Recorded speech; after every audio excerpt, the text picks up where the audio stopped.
Jika engkau melihat seseorang yang berangkat ke masjid, maka saksikan dia itu adalah orang bertakwa atau dia itu adalah orang beriman.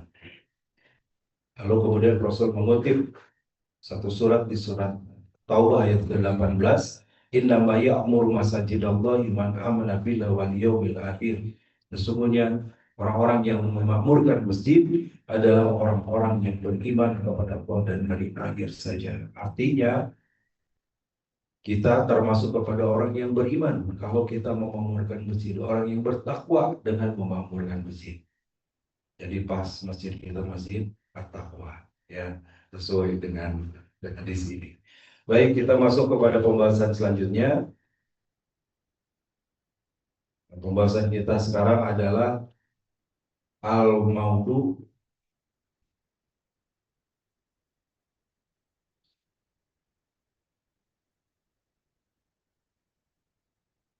Al-maudu al-manhi anis salati fiha. Tempat yang dilarang untuk sholat di sana. Ya, walaupun ada penjelasan awal di pembahasan bab masjid ini adalah kullu ardin masjidun. Semua tempat itu adalah masjid. Semua tempat itu adalah bersih. Kullu ardin tahurun wa masjidun. Setiap tempat itu adalah bersih. Setiap tempat itu adalah boleh dipakai sholat. Tetapi ternyata ada kekecualian, ada tempat-tempat yang kita dilarang atau tidak diperbolehkan tempat tersebut menjadi tempat sholat bagi kita. Ordanahu anis salati fil mawdi'il atiyah, dan beberapa tempat ini adalah tempat yang dilarang kita untuk melaksanakan sholat di dalamnya. Pertama, as-salatu fil maqbarati, sholat di kuburan. Ya, al-maqbarah di sini foto nomor 1. Yang dimaksud adalah ya, kuburan, kita tahu ya, pemakaman begitu. An-nahyu an ittakhadal qabru masjidan min ajli khawf minal mubalaghah fi ta'dimil mayyit wal ibtinani fa huwa min babi saddid dari'ah. Jadi kenapa melarang ini? Alasannya adalah ittakhadul qabru masjidan. Kenapa dilarang untuk dijadikan kuburan itu sebagai tempat sholat? Min adli khawf minal mubalaghah fi ta'dimil mayyit. Ini sebenarnya mubalaghah atau kata lain, jangan sampai kemudian jatuh kepada mengagungkan mayit atau mengagungkan ahli kubur, ya, karena menghormati, wah ini orang soleh, ini orang baik, ini ahli ibadah, kemudian kuburannya itu di dalam kubur ini dibangunkan masjid, atau masjidnya kuburannya di dalam masjid, atau di kuburan itu dibangunkan kemudian masjid. Nah, ini ada beberapa tradisi yang dilakukan di negeri kita, yang sekarang sudah jarang lah, gitu, yang dianggap orang soleh, dianggap keturunan Rasul dan sebagainya, maka di situ didirikan masjid. Ya, itu ta'zimul mayyit, maksudnya untuk mengagungkan ahli kubur. Nah, ini yang tidak boleh. Kenapa? Karena al-khawf min ajlil khawf, dikhawatirkan jatuh kepada perilaku syirik. Ya. Wal ibtinan bihi, juga bisa jadi fitnah. Bahwa min saddid dari'ah, berarti ini adalah saddid dari'ah, artinya menutup peluang. Jadi kenapa Rasulullah melarang untuk kuburan dijadikan tempat sholat? Menutup peluang agar orang tidak berperilaku syirik. Itu maksudnya, ya, contoh nomor 1. Fa'inda syahid, fa'inda sahihain, syaihain, ya. Syaihain itu Bukhari Muslim, kadang menggunakan kalimat sahihain untuk Bukhari Muslim, dua yang sahih, karena urutan sahih pertama adalah sahih Bukhari, kedua sahih Muslim, gitu kan? Kemudian Sahih Bukhari Muslim. Nah, Sahih Khair, laporan pertama adalah Bukhari Muslim, kedua Bukhari, ketiga Muslim, baru para perawi lain. Ya, jadi kadang menggunakan Sahih Khair, ya, dua yang Sahih, maksudnya Bukhari Muslim, atau Sahih Khair, dua syekh, dua guru. Ya, itu maksud juga kepada Bukhari dan Muslim. Jadi menurut riwayat Imam Bukhari Muslim, wa Ahmad wa Nasa'i, dan Ahmad dan Nasa'i, an Aisyah, dari Aisyah, ana Nabi sallallahu alaihi wasallam qala, bahwa Nabi sallallahu alaihi wasallam bersabda, la'anallahu al-yahud wan nasara, Allah melaknat orang-orang Yahudi dan Nasrani ittakhadu qubura abniyaihim masajidan, karena mereka menjadikan makam-makam para nabi itu sebagai masjid. Ya, Yahudi dan Nasrani nabinya siapa? Sama dengan nabi kita umat Islam. Mereka menjadikan Nabi Musa, Nabi Isa, Nabi Daud, Nabi Nabi Hud, Nabi Saleh sebagai nabi mereka. Walaupun namanya agak dibedakan gitu ya, dengan apa istilah mereka, seperti Nabi Daud jadi David, Musa jadi Moses, Nuh jadi Noah, Ibrahim jadi Abraham, tapi maksudnya sama sebenarnya ya. Dan mereka menjadikan kuburan para nabi itu sebagai masjid, tempat-tempat sujud, dijadikan masjid. Allah melaknat, yang artinya dilarang kuburan itu dijadikan sebagai masjid. Padahal ini kuburan nabi, tentu nabi lebih mulia daripada manusia lain. Nabi adalah orang-orang pilihan yang dipilih oleh Allah menerima wahyu. Nabi adalah dipastikan masuk surga. Nabi adalah orang-orang yang memberikan contoh dan mendakwahkan kebenaran. Nabi saja itu dilarang, tidak boleh kuburannya dijadikan masjid, apalagi selain Nabi tentunya. Wa inda Ahmad wa Muslim an Abi Marsad al-Ghanawi, ya, dari riwayat dari Ahmad, Muslim dari Abu Marsad al-Ghanawi, meriwayatkan bahwa Nabi sallallahu alaihi wasallam qala, bahwa Nabi sallallahu alaihi wasallam bersabda, la tusalli ilal kubur wa la tajlisu 'alaiha. Janganlah kalian melaksanakan salat ila kubur. Jadi maksudnya menghadap kuburan. Ila itu ke, itu maksudnya. Janganlah kalian salat menghadap kuburan, wa la tajlisu 'alaiha, dan jangan duduk di situ, di kuburan. Ya. Nah, ini salah satu larangan kenapa sebaiknya kalau kita ke kuburan, mungkin mengantar mayat atau mengantar menguburkan. Nah, jangan menginjak atau duduk di tempat kuburan yang lain. Ya, kadang memang pada situasi yang kuburannya tidak beraturan gitu, agak susah juga menghindar. Ya, kalau kuburannya di barisan, ada jalur jalannya, ada pembatasnya, itu lebih enak.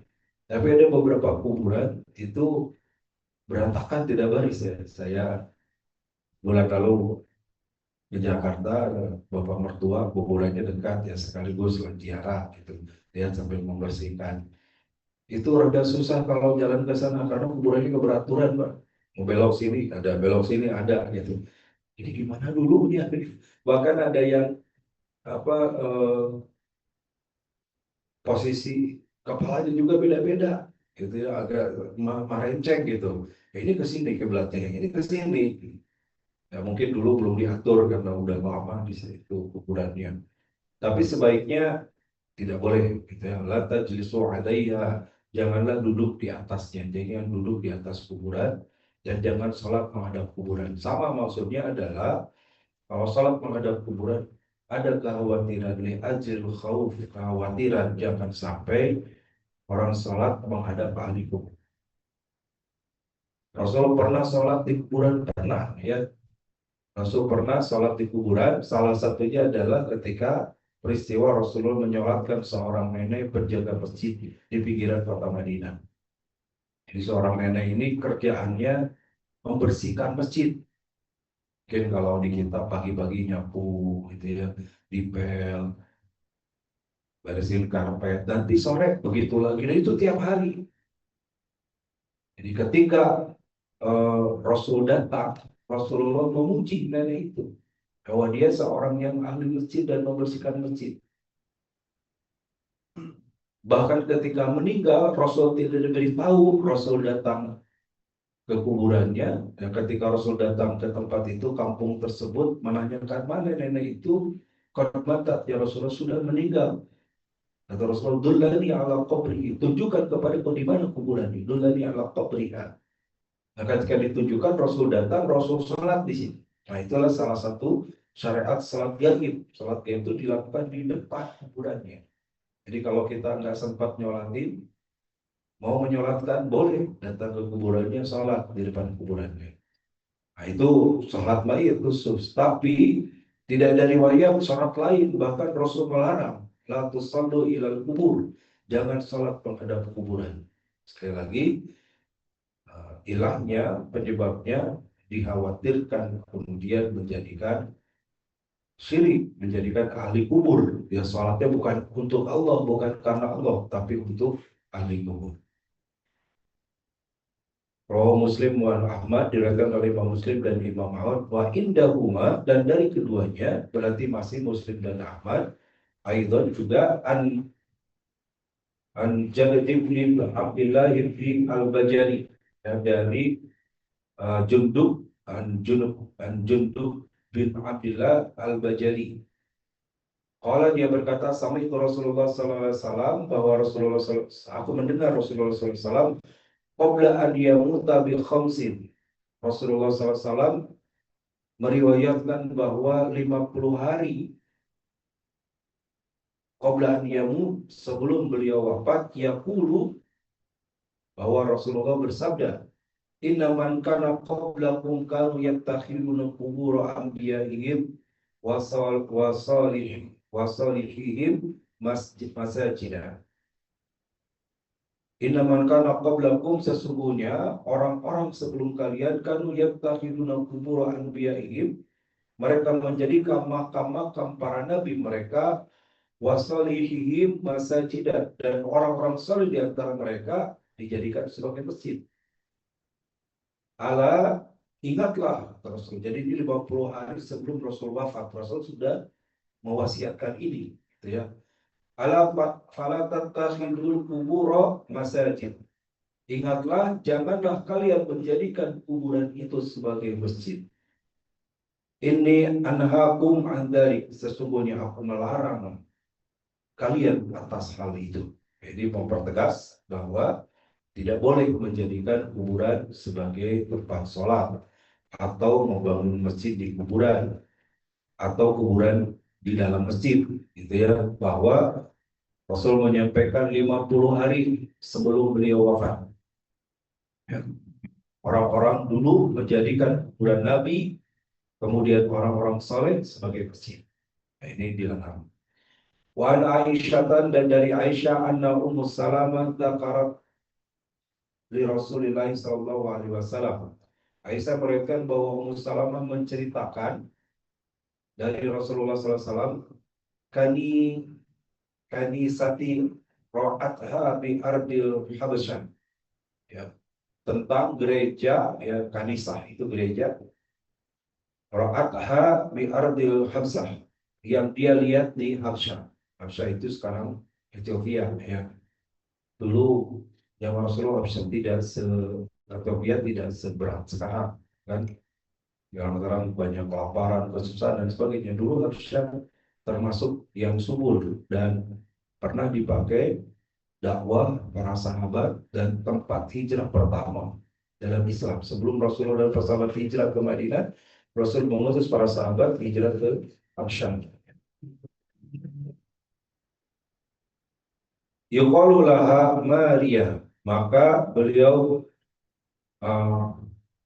gereja itu dikenal, yuqalu laha, dikenal atau disebut Maria, gereja Maria. Fadzakartu lahu ma ra'athu fiha minasur, maka aku ingat hal itu dan aku bertanya hal tersebut. Jadi sewaktu itu menceritakan tentang sur itu gambar, ya, atau lukisan.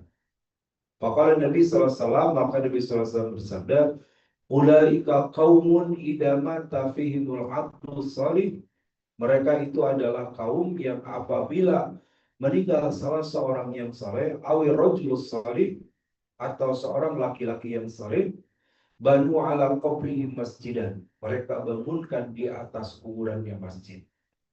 Wasawwaru fihi tilka sur, lalu mereka menggambar, memberikan gambar-gambar di situ. Ulaika syararul khalqi indallah, mereka itu adalah seburuk-buruknya makhluk di hadapan Allah. Ya, kalau orang-orang Nasrani kan pasti itu biasanya di gerejanya ada gambar, kalau nggak ada patung, gambar. Ya, ini juga Maria, Maria di sini.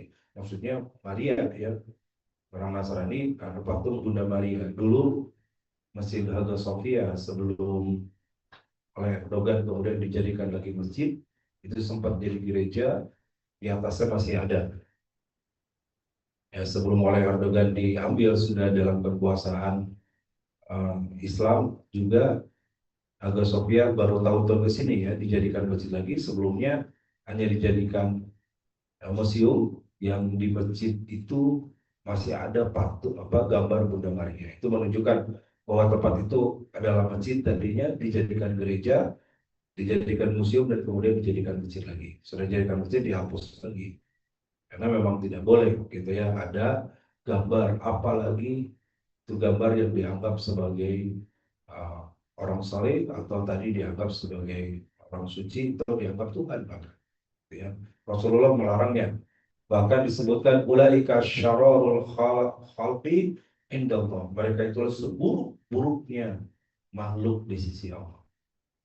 Rawahu Bukhari wa Muslim wa Nasai, riwayat Imam Bukhari, Muslim dan Nasai. Wa anhu, dan darinya sallallahu alaihi wasallam, Nabi sallallahu alaihi wasallam, annahu qala, bahwa dia bersabda, beliau bersabda, la'anallahu jairatil kubur, Allah melaknat zairatil kubur, orang-orang, para wanita yang berziarah kubur, wal mutakhidina 'alaiha al masajid, dan menjadikan kuburan-kuburan itu sebagai masjid, wassaraj, dan meletakkannya lampu-lampu di atasnya. Ya, di kita tidak sedikit, bukan sedikit, ada katanya masjidnya dihias pakai lampu, kerlap-kerlip dan sebagainya. Ya, nah itu ini ada tiga ya, ini tiga kalimat ru'ina Allah zairatil kubur, Allah melaknat para wanita yang ziarah kubur, satu golongan. Yang kedua, al-muttakhidina 'alaiha masajid, yang menjadikan masjid-masjid itu sebagai tempat kuburan itu sebagai masjid, wassaraj, dan menghiasinya dengan lampu-lampu. Untuk yang pertama tentang wanita ziarah kubur, ini juga berbeda pendapat, tapi memang lebih kuat ya tidak dianjurkan wanita itu ziarah kubur. Kenapa? Karena secara emosional lebih lemah. Jadi ikut ziarah kubur, lihat kuburan langsung pingsan. Kenapa? Ya sedih, gitu ya, jiwanya lebih lemah, begitu, lebih perasa. Itu diantara hikmahnya. Kenapa wanita lebih dianjurkan tidak berziarah kubur, begitu. Wa hamala katsira minal ulama nahyu 'anil karahah, ya, dan mayoritas ulama melarang hal itu sebagai bentuk al-karahah, makruh hukumnya. Sawon kana al-maqbara amamal musalli am khalfahu. Sama saja kuburan itu apakah diposisikan di depan tempat sholat atau di depan musola, di depan masjid, am khalfahu, atau di belakangnya.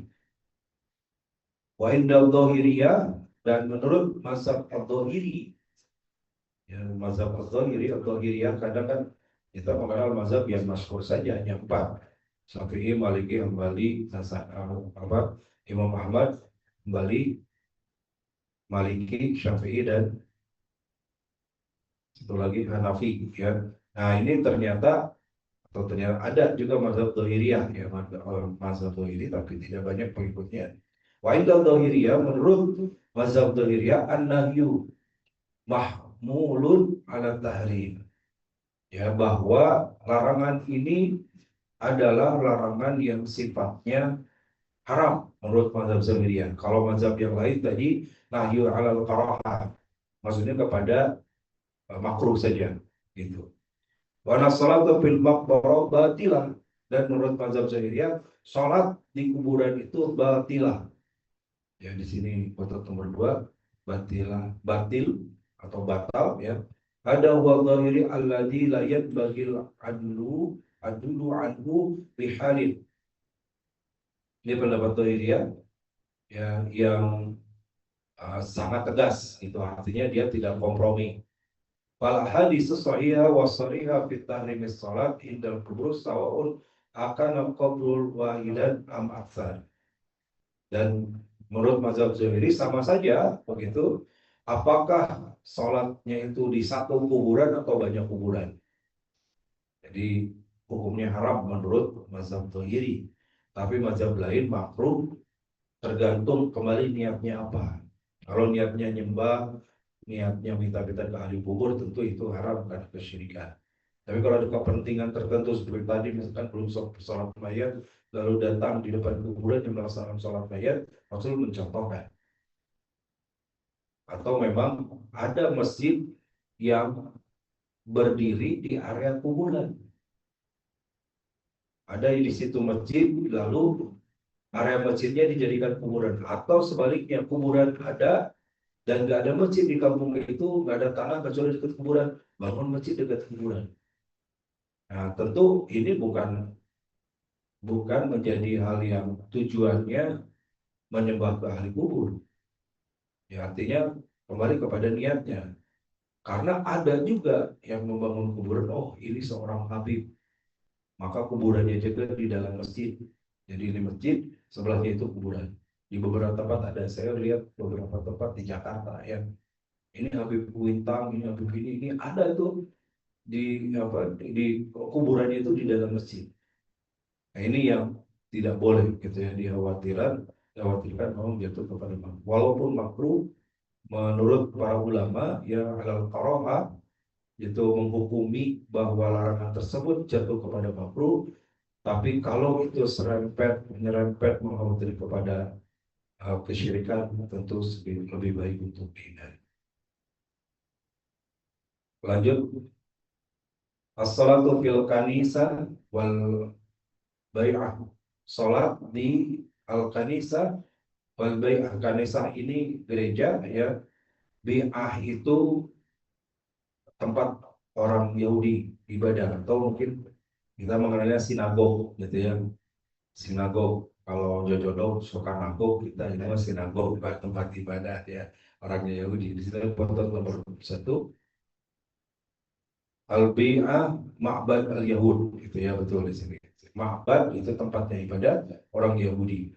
Wa qad salla Abu Musa al-Asy'ari wa Umar Abdul Aziz fil kanasa. Ya, satu ketika Abu Musa al-Asy'ari dan Umar bin Abdul Aziz pernah sholat di gereja.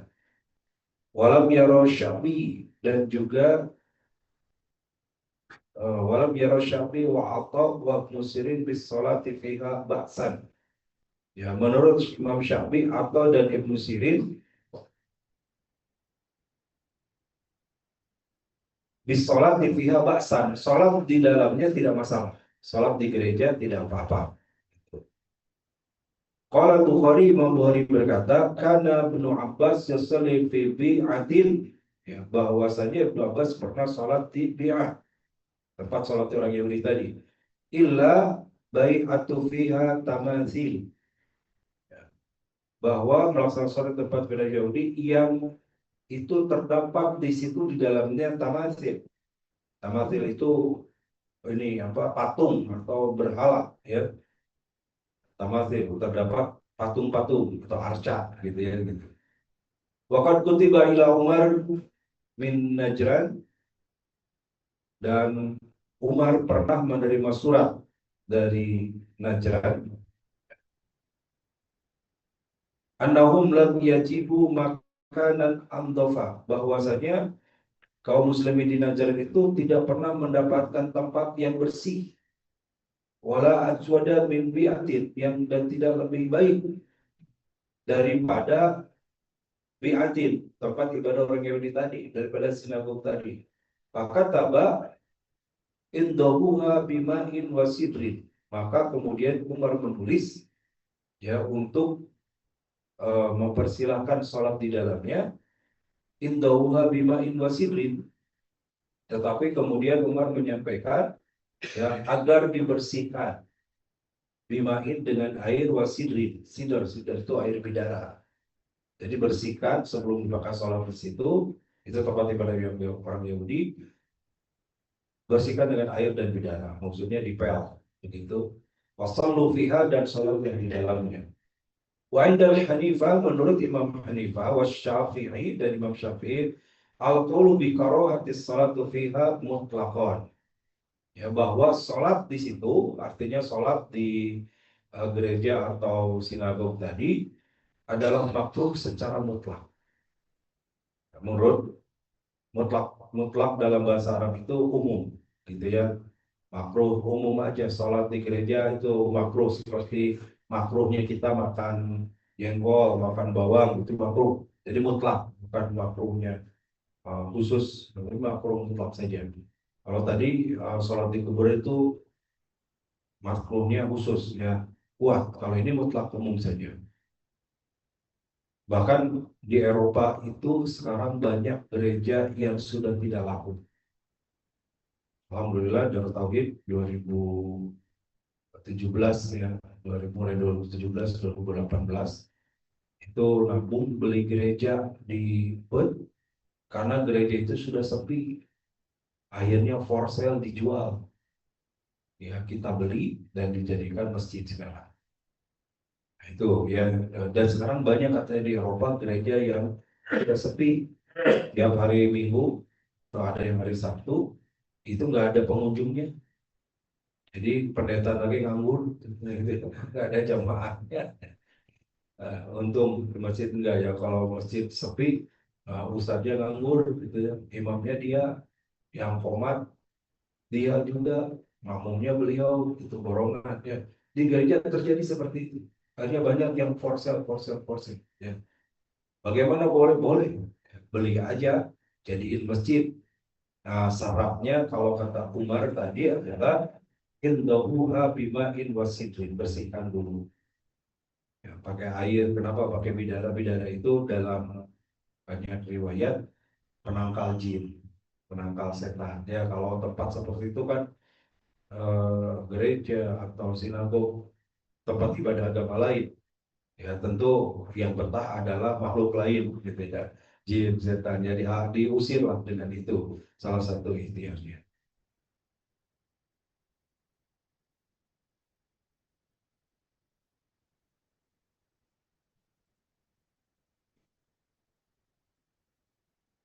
Baik, sampai sini dulu. Saya beri kesempatan karena suruh 525. Ya, kita tanya jawab sampai waktunya cukup. Silakan. Baik, bagi jemaah yang ingin bertanya, kami persilakan.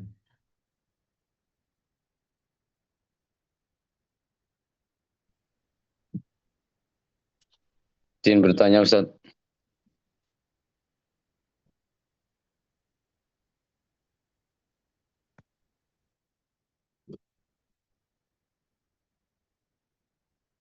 Assalamualaikum warahmatullahi wabarakatuh. Waalaikumsalam. Pak Ustaz menyatakan bahwa sholat di kuburan, apakah kuburan masa atau tidak, itu dilarang termasuk. Tapi Pak, dalam Nabi kita itu dimakamkan di kuburan, bahkan dari seorang sahabat. Itu pasti dari sudah berkuat tempat sholat. Yang sholatnya itu bukan bulan itu, bukan tidak sholat. Gimana Pak? Benarkan. Baik, Terima kasih. baik. Terima kasih Pak. Eh,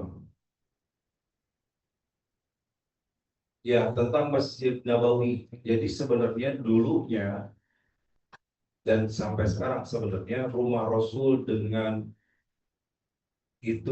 masjid itu terpisah sebenarnya tadinya.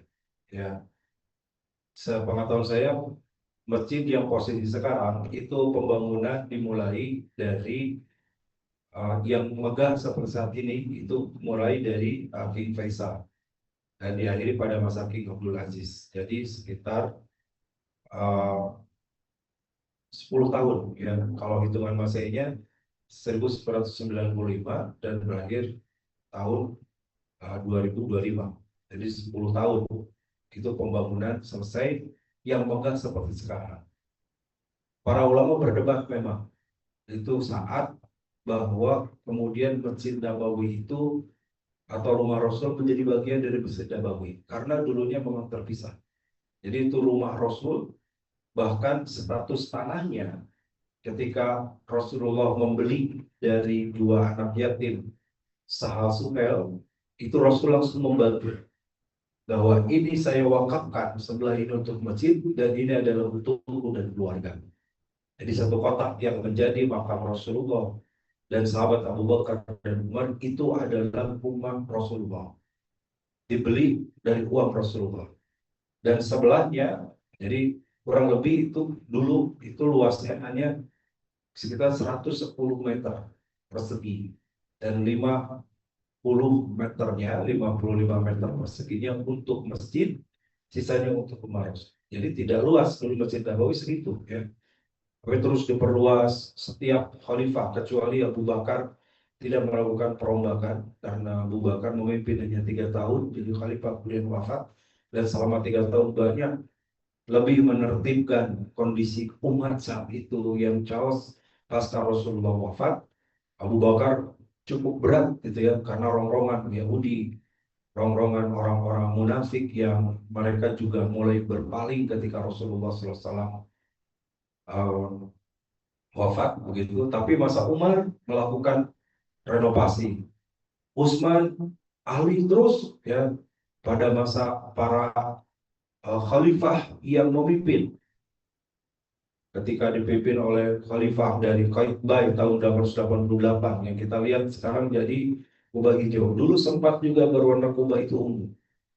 Khalifah berikutnya berubah semua para khalifah, para raja juga sama. Makanya sampai hari ini raja yang memerintah itu dikasih gelar Khadimul Haramain, pelayan dua tanah haram. Ya kalau sekarang Raja Salman bergelar Khaliful Haramain. Ya, raja itu memberikan sumbangsi pelebaran, perbaikan, renovasi, perluasan. Sekarang luasnya sudah seluas kota Madinah dulu. Ya, dulu masjid itu seluas yang sekarang jadi area Raudhah. Kota Madinah seluas sekarang yang menjadi Masjid Nabawi. Tinggal betapa luasnya. Yang kalau kata Rasulullah, walau kana ila sana, kalau luasnya sampai ke sana itu ke Yaman, itu menunjukkan luasnya Masjid Nabawi. Selama masih nyambung, maka boleh. Itu dianggap sama sholat di Masjid Nabawi dan dapat pahala 1000 dibanding masjid lain.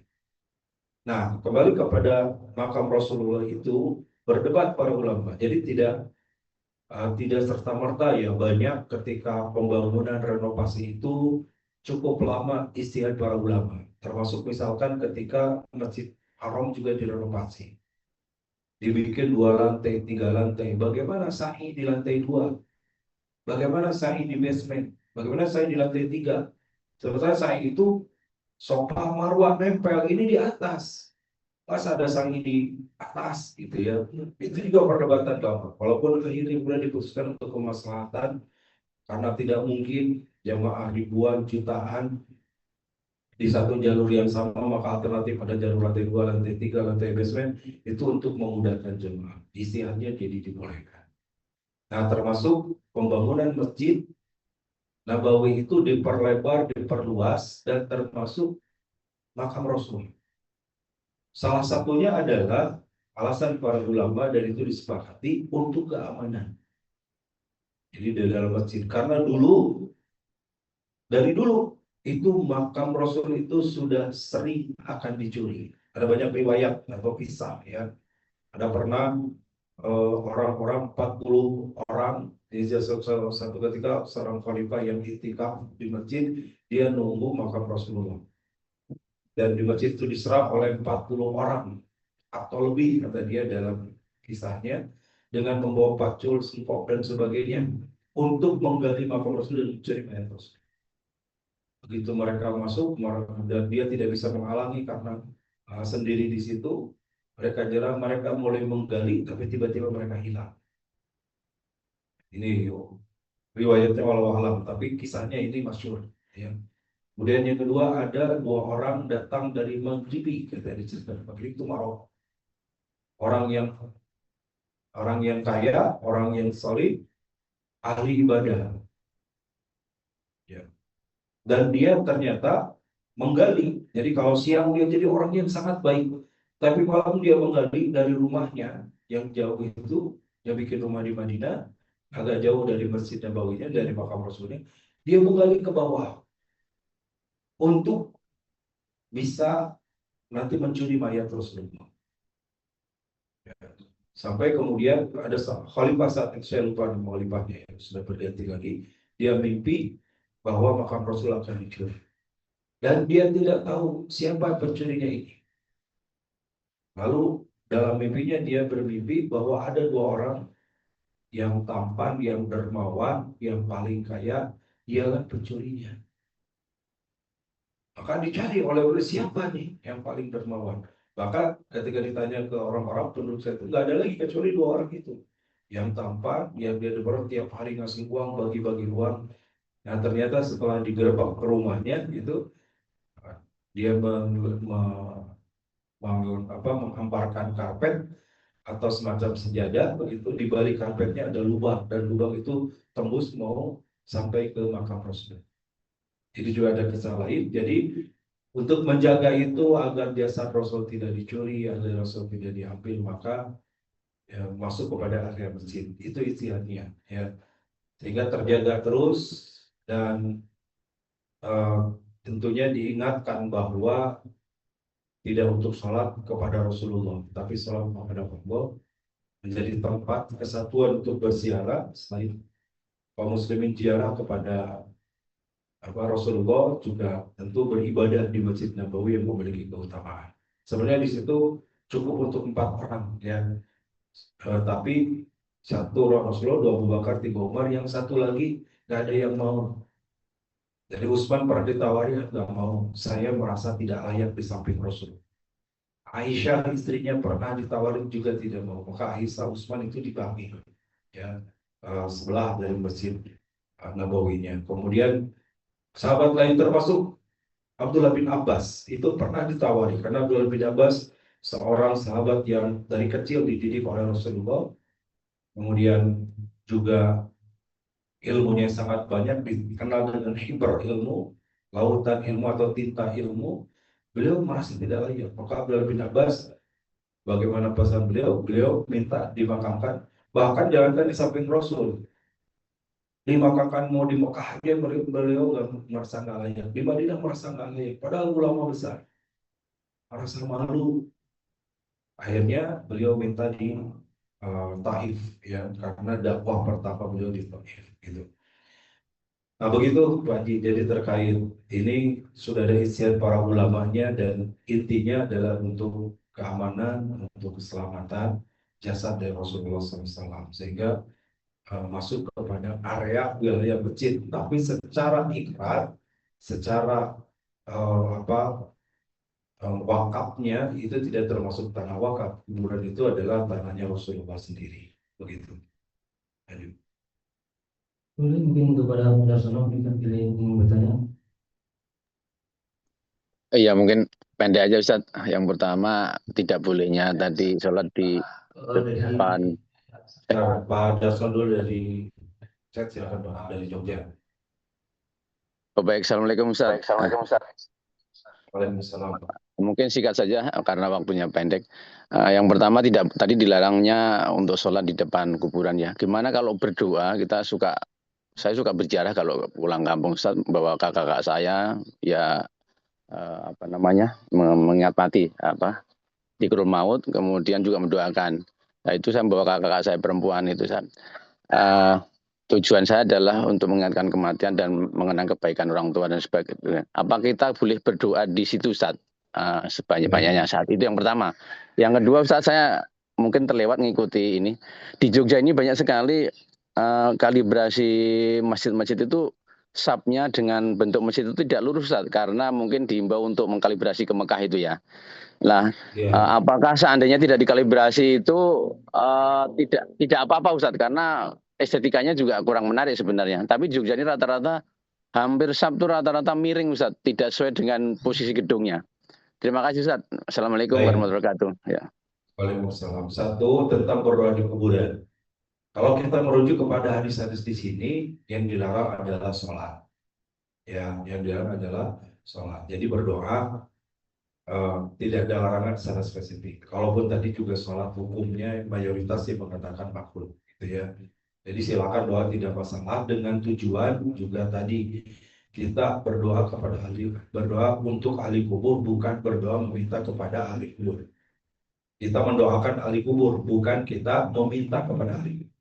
Ahli kubur itu nggak bisa memberi apa-apa, tapi harusnya kita beri berupa doa-doa kita. Walaupun sesungguhnya doa di depan kuburan sama kepada Allah.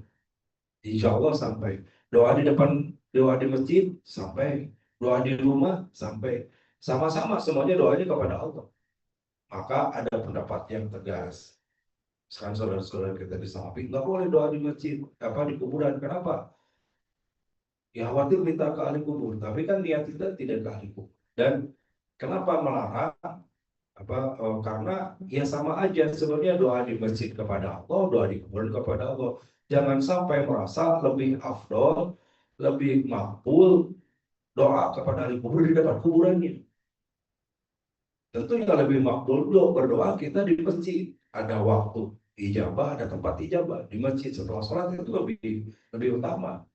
Nah, artinya jangan sampai perasaan itu lebih ya. Tapi kalau tadi niatnya juga bagian dari zikrul maut yang kita ingat, kita ziarah, mengingat juga jasa kebaikan orang tua, orang kakak tadi kita doakan, mungkin lebih terbayang gitu ya, mendoakan kita kebaikannya sehingga tetap doanya kepada Allah, maka itu tidak bisa.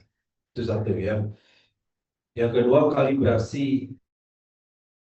Memang kalau yang paling utama adalah bahwa wajah kasyafral masjidil haram. Yang pertama adalah menghadap ke masjidil haram. Memang sering terjadi tiap tahun terjadi matahari itu ada tepat di atas Ka'bah. Sehingga ketika matahari tepat di atas Ka'bah, ya masjid-masjid kita bisa mengkalibrasi lagi supaya benar-benar lurus. Sebagian masjid akhirnya mencong karena ternyata dulu bangun masjid nggak pakai kalibrasi. Sebenarnya Pak, pemahaman saya selama itu tidak terlalu jauh mencongnya, gitu ya. Miringnya terlalu jauh, ini sampai ke tenggara, harusnya ke barat, misalkan. Nah itu boleh-boleh saja, ya karena posisinya kan menurut kita ya, yang orang timur kan posisinya di barat tuh. Jadi selama menghadap ke barat, menghadapnya kemana? Ke Masjidil Haram, yang di situ ada Ka'bah. Posisi Masjidil Haram itu besar kalau kita di sana, kalau di sini mah kecil. Pokoknya asal ke barat sah gitu ya. Nah itu ijtihadnya. Tapi kalau mau dikalibrasi lagi, boleh jadikan ini lebih akurat. Kalau dulu kan nggak ada kalibrasi ya. Dulu mah patokannya waktu sholat juga nggak ada timer, hanya dibuat tiang saja. Nanti tiangnya pendek dari bayangannya lebih pendek dan sudah lebih condong ke barat, itu sudah duhur. Nanti bayangan lebih panjang dari tiangnya itu asar. Itu hanya pakai tiang ya. Kemudian sudah terlihat lembayung, tiang itu sudah tidak samar-samar, bayangannya sudah hampir tidak ada, berarti sudah maghrib. Sudah tidak terlihat tiangnya seperti isya begitu. Nah sekarang kan dengan ini bisa lebih tepat, 0 subuh 04.03. Tuh, 03 aja disebutkan. Maghrib 17.59. Jam 6 kurang 1. Kurang satunya disebutkan. Kalau dulu maghrib jam 6 poe. Itu ya. Mau hari apa, mau bulan apa, misal jam 6 maghrib. Itu ya. Asal jam 12 duhur. Sekarang duhur kita tahu, ternyata 12, 11.43. Masih sekian belas menit lagi menuju jam 12-nya. Nah, ini lebih akurat. Jadi, kalaupun tidak dikalibrasi, sebenarnya tidak masalah. Sepanjang niatnya tetap ke kiblat dan tetap arahnya ke barat, begitu. Tapi dikalibrasi tentu lebih akurat, itu lebih baik. Ya, hanya memang jadi estetikanya kurang bagus ya. Masjidnya seperti ini, sholatnya nyarengkong. Ya, mungkin kalau mau ya karpetnya juga yang disesuaikan sehingga karpet jamaah kan ikut karpet ya. Ya sampai karpetnya lurus, nanti jamaahnya nyarengkong, itu jadi tidak indah. Begitu kurang lebih. Udah Pak Jari. Jazakallah Ustaz. Ya, enggak. Dengan menyambung dari tempat haji itu makam Rasul. Waktu kemarin itu dari pembimbing dan saya juga pembimbing itu mengatakan begitu bukan bisa masuk masjid itu tempat untuk sholat. Nah, sholat yang dilakukan adalah waktu itu siang sholat dalam masjid dan duha. Ya, Nah setelah itu diri tidak ada di tempat untuk umat lebih itu. Nah sama pembimbing itu dianjurkan untuk berdoa saja. Nah pertanyaan saya yang pertama adalah makam Nabi itu katanya waktu itu malam dan ulama itu tidak ada yang berani membongkar. Sebenarnya begitu katanya. Dan pertanyaan yang kedua, apakah yang dikatakan makam Nabi itu yang Nabi Alhamdulillah di sana kemudian kita berada di sana, apakah nggak boleh untuk sholat? baik. Baik, Bapak. Ya, ya, yang pertama tentang pembongkaran boleh jadi begitu. Saya juga tidak tahu sejarahnya seperti apa dulu keputusannya. Tapi jangankan makam Nabi, rumah Nabi yang sekarang dijadikan perpustakaan itu sudah beberapa kali mau dibongkar, tapi tidak jadi terus. Banyak ceritanya, banyak kejadian, gitu ya. Bekornya mogok, kemudian ada yang orang mau bongkarnya malamnya mimpi sesuatu yang menakutkan dan sebagainya. Makanya sampai sekarang itu rumah Nabi gak jadi dibongkar. Karena tadinya mau dibongkar untuk jalan atau untuk pelebaran kalau tidak salah. Makam Nabi juga tidak berani yang membongkar karena memang juga mungkin kalau pindahkan kemana, gitu ya. Boleh jadi begitu, bisa jadi. Dan itu istihadnya ya di situ saja, gitu. Sehingga menyangkut dengan masjid lebih kepada untuk keamanan. Allah alam itu yang pertama.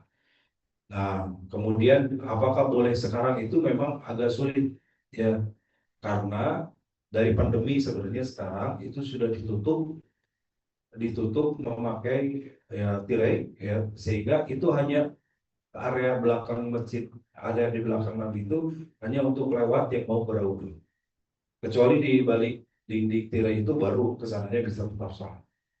Dulu sebelum ditutup itu tempat favorit saya, Pak. Kalau saya ke Nabawi itu sholat di depan makam Rasul ada namanya mihrab tahajud. Jadi tempat tahajudnya Rasul di sini.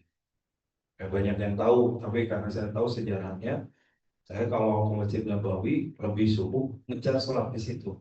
Tahajud di tempat tahajudnya Rasul. Ya mudah-mudahan dapat berkahnya. Sekarang udah nggak bisa, Pak. Sekarang udah ditutup ya, jadi jalur jalan untuk tempat orang masuk ke wudhu begitu. Dan mungkin itu kondisinya. Dan bagaimana sholat yang di situ? Ya sholat kita sholat dimanapun dengan tujuannya kepada Allah sebenarnya tidak ada masalah ya. Walaupun tadi sholat di kuburan itu khawatir menjadi syirik, menjadi musyrik, itu kekhawatirannya maka dimakruhkan. Ya khawatir menjadi syirik karena sekarang dengan era medsos ini kan terbuka banyak hal gitu ya. Kita lihat di medsos kuburannya seorang habib itu sampai dihubungkan, dicium-cium lisannya, di situ dipakai wewangian, dipakai melati yang banyak, kemudian di situ orang sholawatan rame-rame dan sebagainya. Nah ini yang dikhawatirkan jatuh kepada syirik tadi, gitu. Ya terlepas dari perbedaan pendapat, gitu ya, Habib dan tidak Habib dan sebagainya, tapi akan lebih baik kita lebih aman kalau menghindari hal-hal yang khawatirkan itu jatuh kepada syirik tadi. Begitu, Pak. Baik, mungkin terakhir satu penanya lagi dari yang bertanya mungkin silakan. Kalau tidak ada cukup ya 9533 525. Terima kasih Bapak Ibu, semoga ada manfaatnya. Insya Allah kita sambung ke depan. Terima kasih dan mohon maaf. Aku luka hadza wastagfirullahaladzim. Assalamualaikum warahmatullahi wabarakatuh.